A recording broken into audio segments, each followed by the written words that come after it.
আসসালামু আলাইকুম, hello friends, আমি ডক্টর আমিনুল। আজকে আপনাদের সাথে মাইগ্রেন বা মাথা কেন ঘোরায় ও ইয়ার চিকিৎসা ও ঘরোয়া কিছু উপায় সম্পর্কে আলোচনা করব। ভিডিওটি প্রথম থেকে শেষ পর্যন্ত দেখুন, like, share, subscribe and bell আইকনটা টিপুন।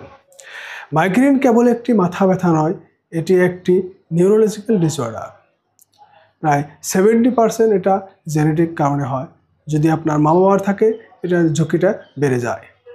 আপনার ব্রেনে যদি কর্টিক্যাল স্প্রেডিং ডিপ্রেশন হয়, তাহলে ব্লাড ভেসেলগুলোয় ইনফ্লামেশন বেড়ে যায়।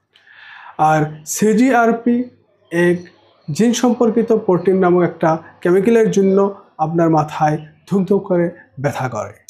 এখন আসুন মাইগ্রেনের কিছু ট্রিগার পয়েন্ট বা কী করলে এটা আরও বেশি হয় ওই সম্পর্কে আমরা জানি। খাবারে যেমন আপনি যদি বেশি পরিমাণের রেড ওয়াইন পান করুন, তাহলে মাইগ্রেনটা আরও বাড়তে পারে। পনির যদি বেশি খান, এমএসজি যেটা নাকি একটি লবণাক্ত রাসায়নিক দ্রব্য, যেটা নাকি ফাস্টফুড, তারপরে আপনার চিপস, এগুলোতে ব্যবহার করে। ক্যাফিন, উইথড্রল, এগুলোর জন্য আপনার কী হয়, মাথাটা ব্যথা করতে পারে। এছাড়া পিল, যেগুলো হরমোনাল পিলস আছে মেনস্ট্রুয়েশনের জন্য যারা খায়, এগুলোর জন্য মাথাটা মাঝে সময় আপনার ঘোরাতে পারে। এছাড়া ওয়েদার চেঞ্জের জন্য আপনার মাথা ঘোরাতে পারে, যেমন এক্সট্রিম লাউড পলিউশন, লাইটিং, এগুলোর জন্য কিছু পরিমাণের মাইগ্রেন দেখা যায়। এছাড়া আপনার স্ট্রেস, ডিপ্রেশন, ঘুমের অভাব, এগুলো একটা কারণ হতে পারে। তবে আসুন এখন চিকিৎসা সম্পর্কে জানি। যদি আপনার মাথা ব্যথাটা হালকা হয়, তাহলে আপনি আইবুপ্রোফেন খেতে পারেন।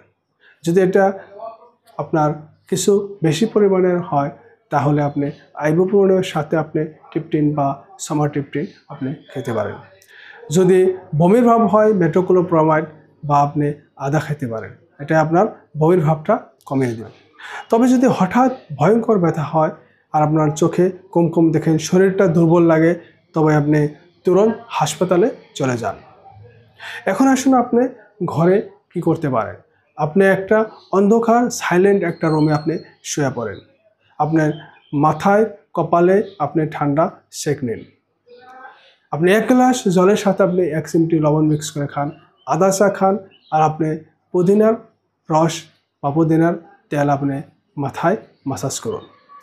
প্রত্যেক দিন 7 থেকে 8 ঘন্টা আপনি ঘুমান। প্রত্যেক 3-4 ঘন্টা পর আপনি কিছু ছোট খাবার খান। ম্যাগনেসিয়াম সমৃদ্ধ খাবার যেমন পালং শাক, বাদাম, এগুলো আপনি বেশি করে খান। ভিটামিন B2, রিবোফ্লাভিন আপনি 400 মাইক্রোগ্রাম আপনি 3 মাস কন্টিনিউ করেন। এটা আপনার মাইগ্রেনের সমস্যা অনেক কমাবে। এখন আসুন কিছু ভেষজ সম্পর্কে কথা বলছি। আয়ুর্বেদিকে বাতা এবং পিত্তের ইমব্যালেন্সের জন্য আপনার মাইগ্রেন হয়। তবে কিছু ভেষজ ও আয়ুর্বেদিক হার্বস যেমন ব্রাহ্মী আপনি প্রত্যেক দিন 500 mg করে 2 বার খেলে আপনার স্ট্রেস অনেকটা কমে যাবে, ঘুমটা অনেক ভালো হবে। তারপর বলছি অশ্বগন্ধা চূর্ণ, আপনি 1 চামচ অশ্বগন্ধা চূর্ণ 1 গ্লাস দুধের সাথে মিক্স করে আপনি রাত্রে খান। এটা আপনার ভালো ঘুম হবে, স্ট্রেস কমাবে, আপনার ব্রেনে থেকে যেগুলো কর্টিসল হরমোন রিলিজ হয় ওটা অনেক কমে যাবে, আপনার নার্ভকেও শান্ত করবে। শেষে বলছি গুডুসি, যেটা নাকি আপনার শরীরের টক্সিনগুলা বার করতে সাহায্য করে। তবে এগুলা ভেষজের পাশাপাশি যদি আপনি ন্যাসেল ড্রপ হিসাবে আপনি অনুতাইলে আপনি দিনে 2-3 বার লাগান, তাহলে আপনার মাইগ্রেনের সমস্যা অনেক তাড়াতাড়ি ভালো হবে। তবে আপনি কমেন্ট করে জানান আপনি কোন পন্থা অবলম্বন করতে বেশি পছন্দ করেন। আশা করি সুস্থ থাকুন, ভালো থাকুন। ভিডিওটি ভালো লাগলে লাইক এবং শেয়ার করবেন, যাতে সবাই উপকৃত হয়। দেখা হবে নেক্সট ভিডিওতে। আজকের জন্য বিদায় নিচ্ছি। ধন্যবাদ।